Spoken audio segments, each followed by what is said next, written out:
I would like us to paint a picture of, like your activities last year.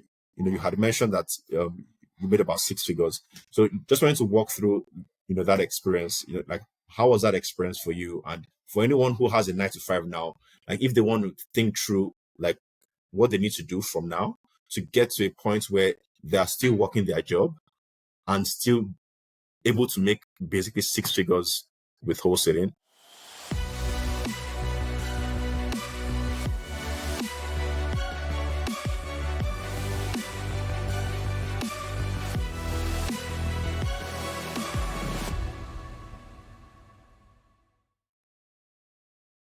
Welcome to the Deals Estate Wholesaling Podcast, where we discuss finding, financing, and facilitating off-market real estate deals. I'm your host, Deji Odunton, and I'm joined today on the show by Mario Griffiths to discuss and share his experience making 6 figures wholesaling part-time. Mario is a full-time banker, guys. He's based out of Toronto and also a part-time real estate investor. With a bachelor's in business administration and finance, Mario has helped lead various entrepreneurial initiatives that support the Black community. He's also a fellow podcaster. He hosts the Black Wealth Effect podcast that focuses on inspiring the next generation of Black Canadian real estate investors to succeed financially. Now, in this episode, Mario and I discuss how we made 6 figures wholesaling part-time while still being a full-time banker. We also discuss how he finds off-market properties while combining that with his job. And then thirdly, we discuss how he balances his time between banking and real estate. Guys, I do not need to tell you that you need to sit down and listen to this episode. Listen to the very end. Now, before we dive in, I want to say a big thank you as usual. If you are a fan of this podcast, please hit the like and subscribe button and leave us a 5-star review. Now, without further ado, we want to start this episode. Hi, Mario. Welcome to the Deals Estate Wholesaling Podcast. Hey, Deji. Thanks for having me. I know you mentioned my podcast, and this is actually my first time being on the other end of it. And so actually being interviewed. For real? This is my first podcast. Yeah, interview. So thank you for having me. Oh, wow. Thank you for coming on. Like I remember, I believe my first was probably now I forget. I think it's probably Cash Flow Tribe podcast, maybe like a year and a half ago or 2 years ago. But I could also remember how jittery I was. Like even to date, whenever I host this podcast, I'm usually jittery for one reason or the other. But thank you very much for coming on. Yeah, thanks again for having me. So how have things been for you? Happy New Year. How are your holidays? Holidays were great. You and I were talking before the show. I took 3 weeks off, tried to do absolutely nothing for a bit and get into the swing of things in terms of the New Year's resolutions. But it was good. Yeah, when you said you took 3 weeks off, it's not really something that a lot of people hear on the podcast. Like, saying you took 3 weeks off. So you took 3 weeks off work, like for everyone who is listening. Off what? Yeah, yeah. And that's a great question. And so, like you mentioned, like I'm a banker, so like I work for one of the top 5 banks in Canada, and I took 3 weeks off from my day job. Okay. So from banking. Okay. Real estate that never stops, as you know. But yeah, we'll get into that in a moment. And I'm sure that's what interests, or that's what's going to interest a lot of people on this episode, because when you hear the word banking, all you think about is the time that's required to do banking. But you don't really hear banking and wholesaling in the same sentence, because banking requires a lot of time, but wholesaling also requires a lot of time because it's a very active real estate strategy. So, maybe let's start off with you giving us a bit of background about yourself, how you got into real estate, and specifically how you got into banking, and now how you're combining that with wholesaling as a strategy. Mm-hmm. Yeah, so and like you mentioned, like I'm a finance major. So growing up, kind of just going through university, like numbers were my jam, and so like that's kind of how I ended up in banking. Yep. And so yeah, been in banking for about 12 years now. Ooh. Like I love what I do, and so it's one of the reasons why I'm still doing it along with real estate investing. And so I can share a little bit about my investing journey as a start. And so for me, like I started investing in real estate just a couple years before the pandemic. And Okay. so I actually purchased a condo in downtown Toronto, and it was actually also a primary residence for me. So it was a Okay. 2 bedroom condo. I ended up renting out the second bedroom to a friend of a friend, and so House house hacking. hacking without even Nice. knowing what house hacking was, to be honest. And so stayed there for about a year. Was really loving that additional income coming in Yeah. Yeah. through renting out that bedroom, and so ultimately like moved out and just rented the entire unit for a bit as well for a few months, and then like when the pandemic hit and prices, especially condo prices, were at their peak. Yep. Uh, like I renovated and sold the condo, Oh, and you did? it went really well. Yeah, the sale was pretty good. So, as you were speaking, what came to mind is the fact that, recently I read an article about people renting like their beds. So it's like, it's a step further than house hacking. It's more like, okay, not only are you renting your room, you're renting the room that you sleep in, you're renting part of the bed to someone else. So I was going to ask if that was what you were doing. No, no. So I heard about that, but a large part of house hacking is just determining what you're comfortable with as well. So wasn't there yet, but definitely still saw the value going Okay, so, you sold the condo, and then how did that sort of translate into getting into real estate as an investor?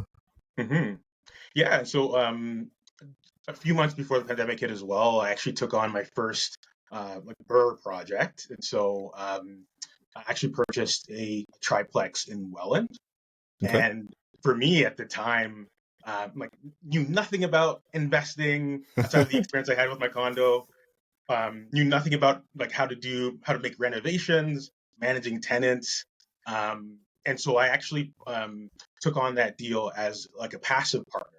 So Okay. I JV'd with an active, experienced investor, and Okay. so that was an extremely valuable experience. Just going through it with them, them obviously leading the charge and with all the active duties, Yep. but me still kind of being in the weeds of things and learning kind of as we went through the process.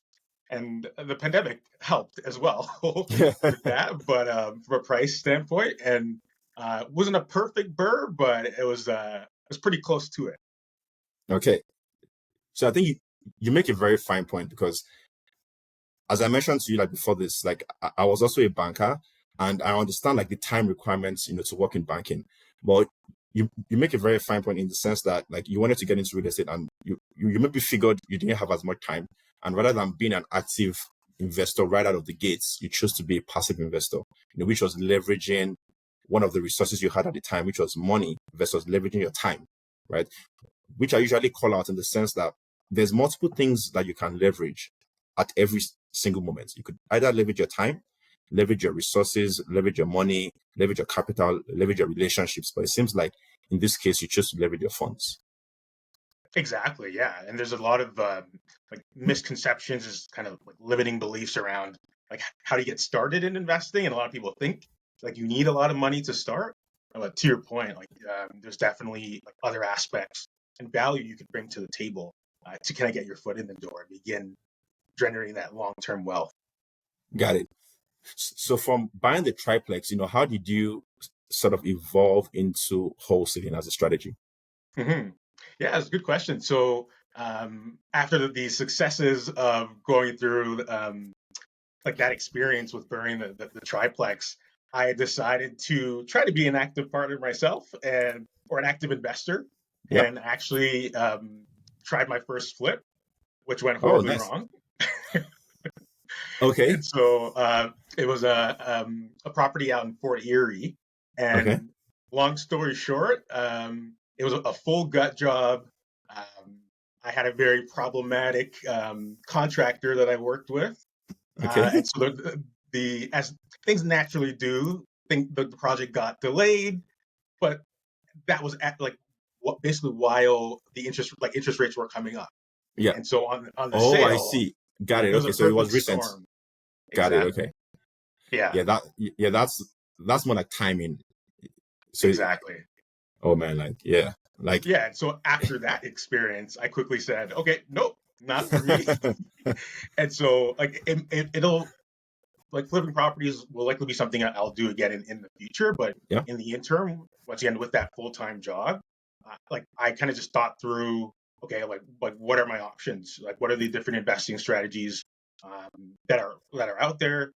Where although it still might be time consuming, to your point with wholesaling, there yeah. is more flexibility, and you're not like managing like a physical like bricks and mortar, right? Yeah, yeah. Type business, right? So yeah, took a few courses, and actually ended up partnering with an experienced wholesaler.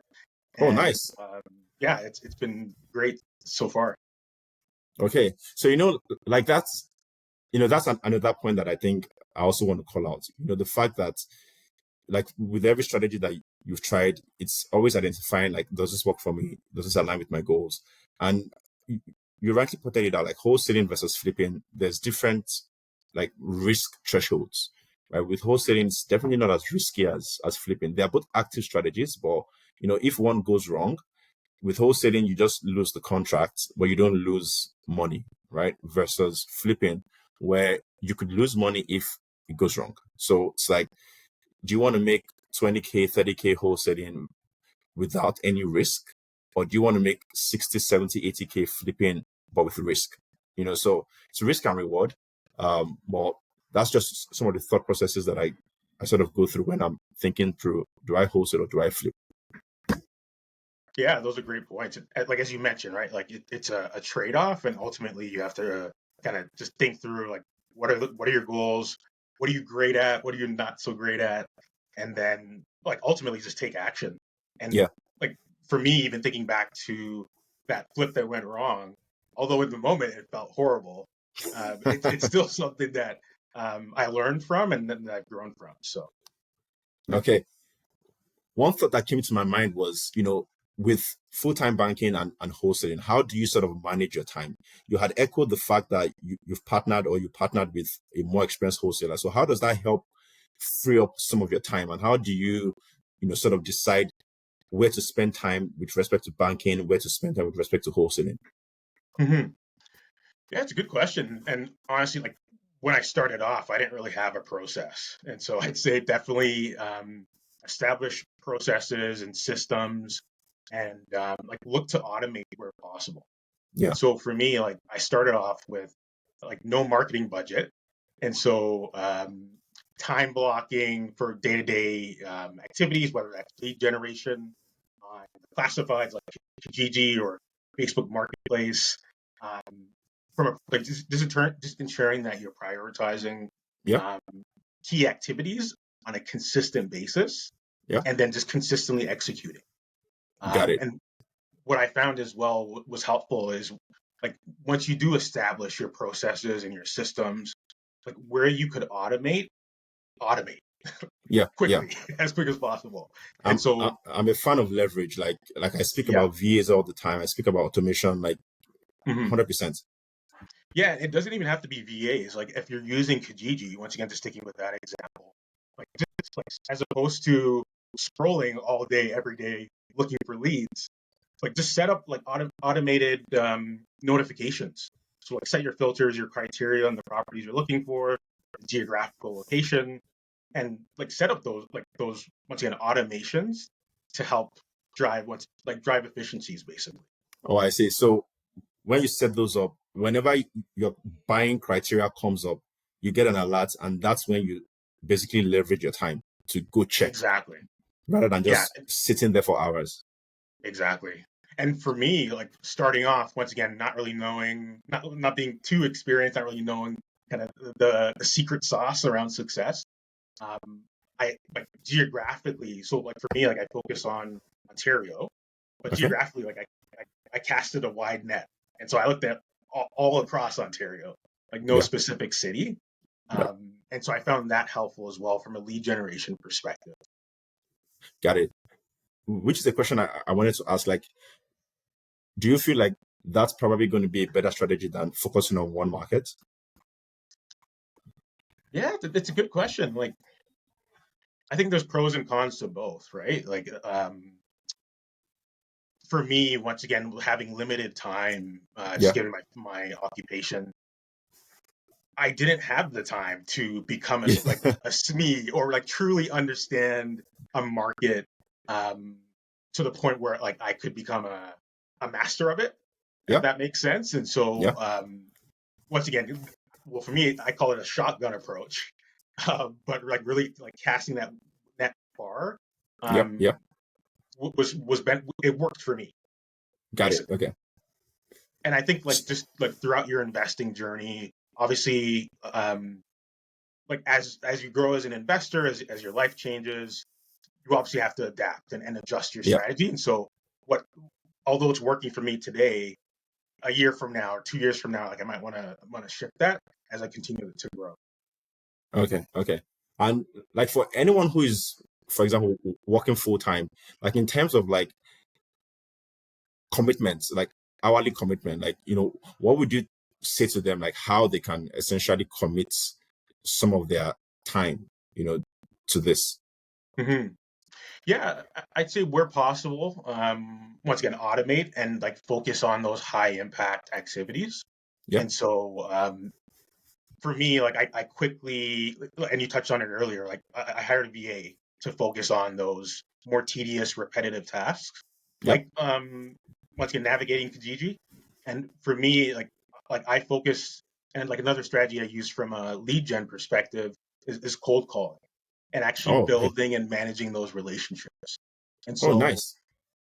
yeah, so like cold calling like any and every like real estate professional that in some way interacts with real estate. And so whether that's a contractor, handy person, like a garbage man or woman, Yeah. um, Yeah. realtors, and not only focusing on cold calling, but where I found what I found most impactful beyond the call itself was continuing to manage that relationship. And Yeah. so establishing some sort of CRM database and process where there's regular follow-ups, and once again, you're growing that relationship to Yeah. help you generate those leads. So, you actually hit the nail on the head because like a few people that have reached out to me saying, oh, like they want to do wholesaling, but they don't necessarily have time. This is actually a conversation that I've had with them, right? Because yes, you do a 9 to 5, but to your point, when you finish work, you could start calling contractors, you could start calling realtors, you could start calling different sets of people. I actually have an experience of someone who came to meet me and, happens to have a cousin that runs a pest control business. And he was asking for how to generate leads. And I told him, like, you have the answer already. Like just ask your cousin to convert the leads that come into his business. And they were able to get a couple of flips from doing that, right? So, and I have another episode that I spoke with a lady. She got a lot of deals last year, and they were all relationships, from her junk removal guy, from her handyman, from her contractor. So you are hitting a nail on the head because quite a number of people have, figured out how to find off-market leads by leveraging your power team members. And I think Yeah, it's so powerful. Like it's something that even I am looking to do. Last year, we did a deal from a realtor, but building out that process is something that I think would help to lower your acquisition cost, like, going forward. exactly. Right. And like I mentioned earlier, like it's all about consistency with those processes too, right? Like you may speak to a pest control um, person today, and like the relationship doesn't lead to a lead automatically, but you may Yep. connect with them 3 months down the line, 6 months down the line, whatever Yep. that timeline is, and you do find a amazing deal, right? So Yeah. definitely important, I think, and like as many investors know, like real estate investing is truly a contact sport, Yeah. and so a lot of it is who you know, right? So Exactly. And another thing that I've noticed is like with real estate investing, there's so many, it's almost like another job, right? There's so many skill sets that people build in the 9 to 5 world that's super transferable to real estate. But maybe a lot of people that have the loudest voices, on podcasts, like the mentors, the coaches, maybe because they don't have 9 to 5s, it feels like, the 9 to 5 isn't required or isn't necessary, or the skill sets you build in the 9 to 5 is irrelevant, but I think it's very relevant. So I wanted to find out from you, are there any skill sets that you've built over your 12 years in banking that you think has been very helpful in real estate and in wholesaling? hmm Yeah, like definitely relationship building and management, right? Like as a part of my job as a banker, um, I talk to people every day, right? Like Yeah, whether that's on a project or an initiative that I'm working on, and so like bringing those soft skills, including things like negotiation and like how to position yourself as a professional yeah, investor, right? Like all transferable from a real estate perspective. And so, yeah, like as you mentioned, like a lot of people may not think about their day job as having value or transferable value yeah. into real estate investing, but it is like tenfold in my opinion. Okay, perfect, man. Um, Now, for me, I think given the fact that like I also appreciate where you're coming from with respect, to 9 to 5. I would like us to paint a picture of, like your activities last year. You had mentioned that you made about 6 figures. So just wanted to walk through, that experience. Like how was that experience for you? And for anyone who has a 9 to 5 now, like if they want to think through like what they need to do from now to get to a point where they are still working their job and still able to make basically 6 figures with wholesaling, how would you sort of walk them through that journey? hmm Yeah, like I'd say like the best piece of advice I could give is don't recreate the wheel. Like they're investors like you and I, just like folks with our network that have had success, like Yep. doing what a lot of people are trying to, or even thinking about doing. And so, like as I mentioned off the top, for me, like outside of obviously getting educated or getting as educated as you can to start, um, really just like finding a mentor or like finding somebody to partner with. And Yep. so, like I mentioned, for me starting off, I actually partnered with an experienced wholesaler Yep. to once again show me the ropes. And so for me, like our partnership was basically like I focus on kind of the acquisition and lead gen Yep. pieces, and then the disposition or the actual assigning the deals. Like that's where that individual supported, Yep. and like you find synergies and partnerships that work, and some don't work, and you Yep. grow from it, right? So Yep. Yep. as I said, get educated. Most importantly, network and take action, and pivot and have fun as you're going through it. Okay. So, with respect to like how you've like structured your partnership, like, what would be like, pros and cons that you've seen that you think anyone who is looking to get into this should maybe like look out for? Mhm. Pros and cons. I think with any partnership, like just understanding the skill sets on both sides and the value that both parties bring to the table, Yep. extremely important. And I say communicating that up front is important as well because, like, you don't want to have an experience or an outcome that like wasn't agreed on at first. And Yep. so, yeah, the pros are both, like once again both leveraging what each other like what both parties bring to the table. Yep. Um, with cons, I don't know. That's a good question. Like I think with any partnership, like you're ideally trying to find like a win-win situation. And Yeah. so when you think about the piece of the pie or the potential profit for any deal, there's a split there, right? So it's Yeah. all about like there's trade-off. Yeah. And Yeah. so you definitely have to be thoughtful around that and okay with that. And Yeah. then ensuring that you have a game plan as well if things don't go well, like if the partnership doesn't work for whatever Yeah. reason, right? So I think those are the would be the key kind of pros and cons and things to consider with any partnership. Okay.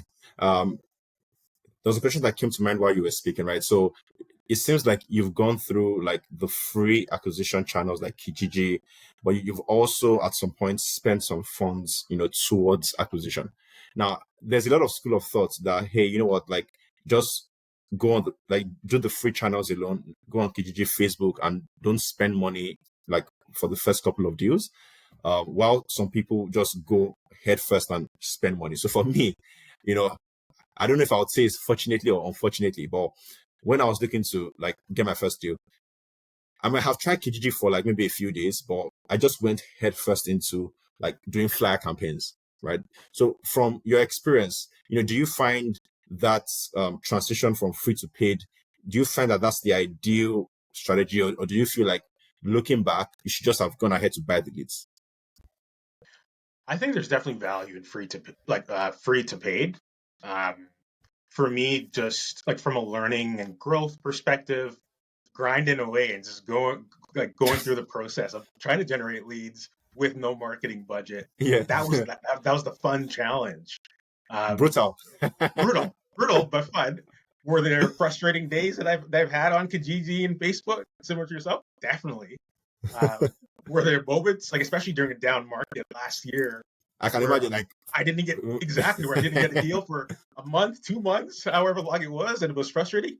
100%. But I think if I had the opportunity to go back, I wouldn't change a thing yeah, because right now, like now that I've had some success, the experience was like invaluable. yeah, yeah, yeah. One of those free channels that just completely just sets me back, man, it's door knocking. Like I hear a lot about how people are successful with door knocking, like again, it's all in the consistency. Oh man, like I don't know how to make it work scalably, like in a way where it's like, okay, how many doors do you need to knock to get a deal? Like how much time do you need to spend to knock those doors? Like the times I've done it, I'm like 3 hours in, maybe I've knocked like 10 doors or like 20 doors. And then maybe half of them said, hey, I'm not interested. So it's like 3 hours, 10 doors. So I don't really know the economics of door knocking. But that has been one of the most challenging, like free channels for me. Like I don't think I've ever done a door knocking deal, but I know people that Same, have, right? same here. Once again, like there are different like tactics like you Yeah. could kind of try to execute on, and even for me, like I've done a few kind of um, tests for different ways of generating leads, and you got to just find what works for you. Yeah. Yeah. Interestingly, like on the flip side, so, the door knocking is the free channel that, I absolutely, don't like. Um, I did like a paid ad that I didn't get a deal from. Not only did I not get a deal, I didn't get a lead, you know, like that's the worst. I did like That yeah, billboards. I did 2 billboards in Hamilton, the most horrible campaign ever. Like big billboards, Ottawa streets, very like, a lot of cars. Like the agency said, oh, there's like 500,000 eyeballs on this road. I did it at Ottawa Street. I think I did one at like Cannon Street or something, but 2 very busy streets. Zero leads, zero, like not one call. I'm like, wow, like it's so, you know, that's wild. um, so now like I'm used to just like focusing on a channel that I know. Even if it's a paid channel, I know that okay, you know what, like the paid channel is fast tracking my leads. If I had to do door knocking or I had to do KGG, I probably would leverage my time to get those leads. But if I Mhm. have the opportunity to pay for a campaign, um, I'm essentially just fast tracking that process of getting the leads. Yeah, yeah, and like another thing I'd say, just on the topic of like paid versus free lead gen, Yep. nothing's truly free. And so, True. like I talked about, like I mentioned, cold calling. Like I've spent hours in it, call it 5, 6 hours in a day cold calling. I got nothing from it, right? And so there's an opportunity cost that you got to consider with anything. Once again, it's finding that balance that works for Yeah. And you hit the nail on the head with this last statement, finding the balance. So I wanted to understand, like, what really is the balance that you've been able to strike? Because the reason why I ask this is, for example, disposition, you already have the deal. you probably already have the list. So you're just sending it out to your list, and you could send it out at any time.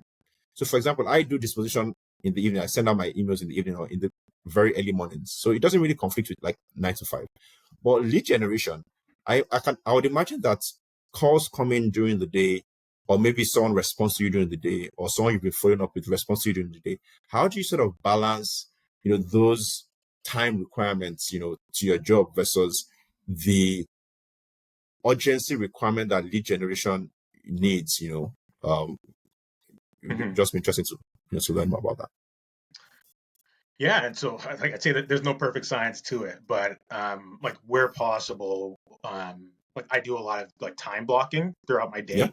whether that's for follow-ups, fires, or like urgent opportunities. So time blocking helps for sure. Like I mentioned like leveraging a VA for kind of Mm-hmm. all of the like lower value but still meaningful activities that are repetitive. Yeah. But yeah, outside of that, it's just like trying to find the tools and resources, whether that's calling apps, once again, Kijiji, or like a very helpful CRM tool Yeah. to help you manage that day. Got it. Okay. So let's maybe dive into like leverage, right? So, you work a 9 to 5 job. I work a 9 to 5 job. People who are listening to this podcast, they work a 9 to 5 job, and they are trying to leverage resources, or they're trying to leverage their time. So they probably don't have as much time because they're working 9 to 5. But to your point, they have resources. Maybe they have money, they have capital. When you're thinking about hiring a VA, what's like the typical costs? So from my end, like the VAs that I work with, it's probably about 4 to 5 USD per hour, right? Which when you take that and you think through the activities they can do for you to get you a deal, for me, it's a no-brainer. So just wanted to get your thoughts on like the thought process behind you getting a VA, getting someone that you pay a certain amount to do a task that could essentially bring you a deal of thousands. Mm-hmm. Yeah, and so like my VAs are kind of like in that same price point, and so yeah, it's a tough one. Like just in terms of like there is no kind of set formula or strategy that works for Yeah. everyone. What I'd say is like map out the key activities that you do on a day-to-day basis Yeah. and try to like however you do that quantify the opportunity cost. And so like you might not want a VA to do everything that you do from a lead gen, like including like talking to real estate professionals, because they might not be as skilled to do it. Yeah. But yeah, I'd say once again, just outlining the key tasks that you do on a day-to-day basis and determining what you could automate, what you could outsource, and then prioritizing those high-value activities, Yeah. and then trying to quantify it for a way that makes sense to you. Yeah, man. Like you're definitely dropping some bombs here. Like when I think about VAs, like, so, I'm from Nigeria, and I understand the value of currency arbitrage, right? You have people in Nigeria who would provide the same level of output as someone here, but the difference is the currency arbitrage. So you could potentially pay them lower, not because their output is lower, but because they live in a country where, like there's currency arbitrage. So because I understand that, a lot of the VAs that I work with, their output levels are insane.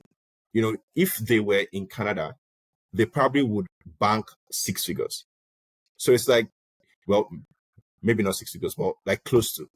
So Mhm. it's like you have someone with a relatively high level of output, but you don't necessarily have to pay Canadian dollars, or you don't have to pay them in line with the economics of Canada.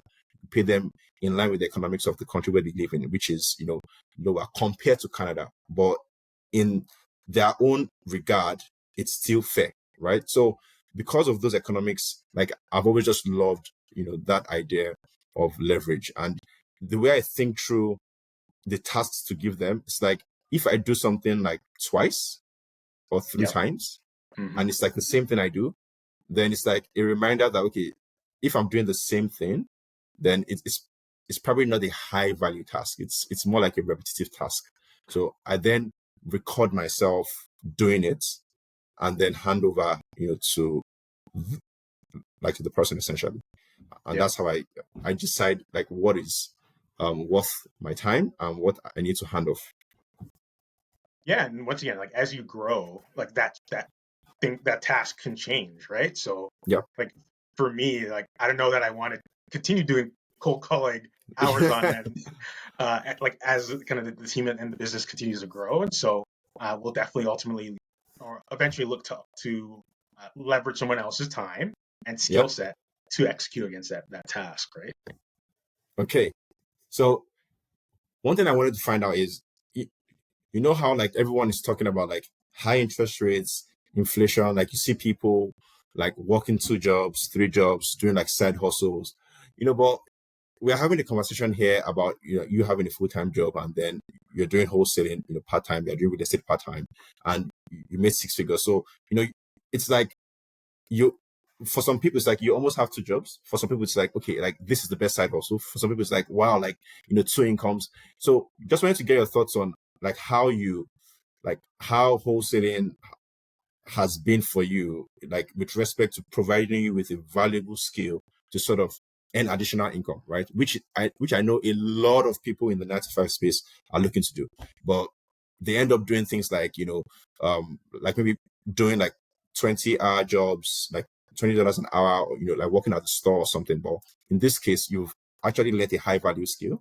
and then you've monetized it. So just wanted to get your thoughts on, like what skill sets you think you've gotten from wholesaling that's like high value and how those skill sets have allowed you to, scale to this point. Hmm. Yeah, so definitely negotiation.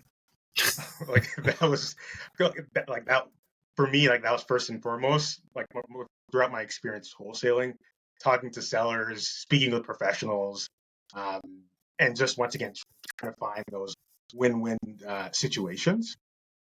So like that was a key skill that I'd say I sharpened wholesaling as well. Um, Outside of that, I'd say working in banking, like having an like analytical mind, and being like financially savvy is extremely important. And so Yep. for me, like being able to take that over to wholesaling and once again sharpen that skill set, analyzing deals, looking at properties, um, like that has been um, like almost like a perfect marriage of skills, right? And so yeah, there's wholesaling's been great for me just in terms of kind of like leveraging my like the things that I'm good at from a 9 to 5 perspective and really just taking it to the next level. Yeah. Okay.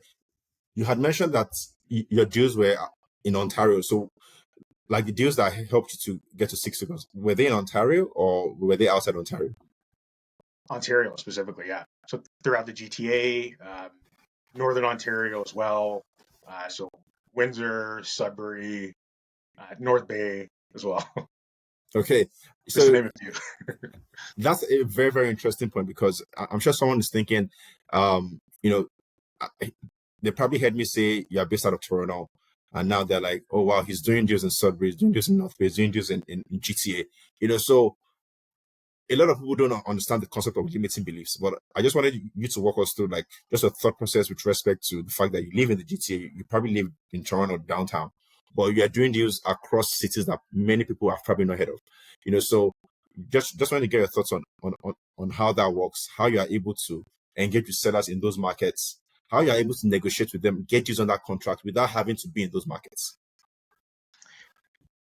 I think like throughout our conversation, it's the theme has been leverage, right? And so like one of my favorite books is Who Not How, and Okay. so for me, it's once again connecting with those investors, those realtors or contractors um, in those cities that are hours away, um, and ultimately leveraging them to analyze the deals, to do the walkthroughs, take the photos, Hmm. but still like being able to connect and communicate with the seller throughout the entire process. Okay. Okay. Yeah. So definitely a theme that we've been dropping around all day, which is leverage, Yeah. And I think you are right because, again, the whole concept of why people leave their 9 to 5 is because they want to invest the time that they didn't have into something that they think is more worthwhile.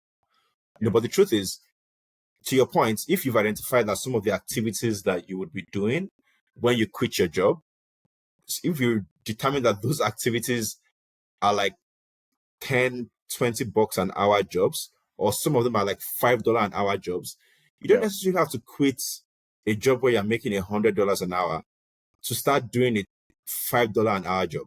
Like, oh, I want to work on my business. That's why I'm quitting. Okay, but your business is at the stage where you are still, doing data entry.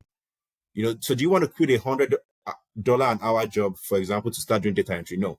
So, you're spot on in the sense that like leverage is key here. As 9 to 5ers, you probably don't have as much time on your hands, but you earn a salary, you make money, you could leverage those funds to buy back your time, leverage the resources of someone who could essentially do that same job at a cheaper price.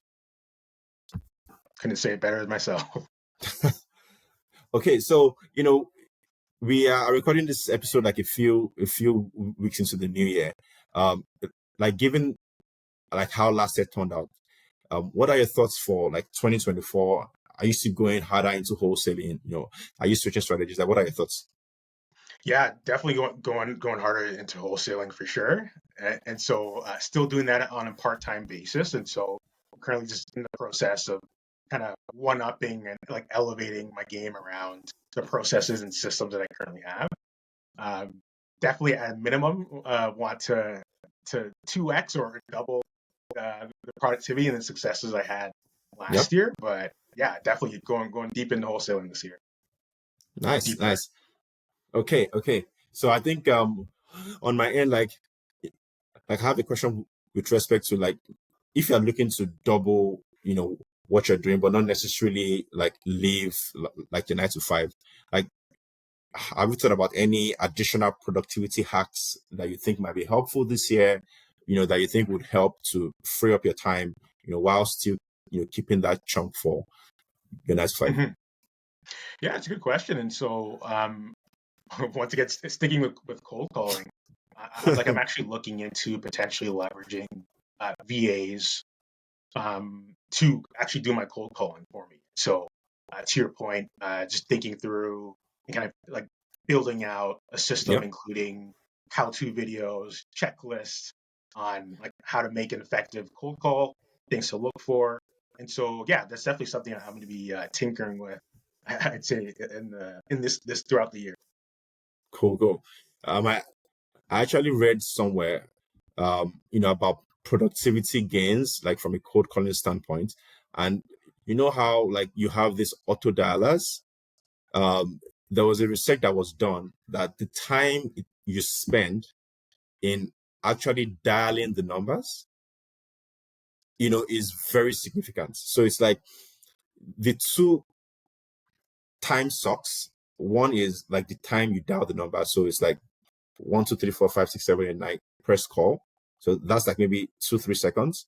And then you call a number that doesn't go through. So it goes to voicemail. So but with auto dialers, it like you put all the numbers in and then it starts calling all the numbers. So it calls all the numbers. Anyone that doesn't pick up, it just keeps calling and you're doing your thing. So you could be in front of your work PC working and the thing is just calling. Boom. If you have like 1,000 numbers, it's just calling. The moment someone picks up, just like you said with the automations, right? Like with Kijiji, you put the filters. When you get an alert, that's when you break your focus from work and focus on the alert. So in this case as well, I haven't tried it before. Like I've used auto dialers, but I haven't used it to the extent where I'm combining it with like something I'm doing where it's like, okay, I'm doing something and then the dialer is like dialing numbers. And then as soon as someone picks up, I'm like stopping what I'm doing and then, focusing on that. But that would obviously be like next level stuff, to be able to dial down your time to a T where it's like, okay, you're focusing on one thing, very focused, but your dialer is dialing. And then as soon as someone picks up, you say, okay, you stop and then you take the call. Once you take the call, it continues to dial, you continue your stuff. It's like robot life. Exactly, right? Like I know a few wholesalers that do that in the US. Yeah. You can literally buy like lists of motivated sellers, all their contact information ready to go. And so it's easier in that respect. But to your point, yeah, that's automation at its finest. Yeah. One thing I've done that's quite similar isn't like calls, but SMS. So, I've had like I have a CRM where like I have a bunch of numbers, and then how the CRM works, it's money.com. And how it works is you could just like hit a button and it sends the message to everyone on that list. So it's like blast SMS or mass blasting or what they call it, right? So it's almost like you're dialing numbers, but it's like you're sending text to multiple numbers, and then whoever responds, then you call the person. So sometimes if I want to hit like 100 people, I send 100 texts, and then if only 5 respond, then I call 5, Yeah, versus calling all the 100.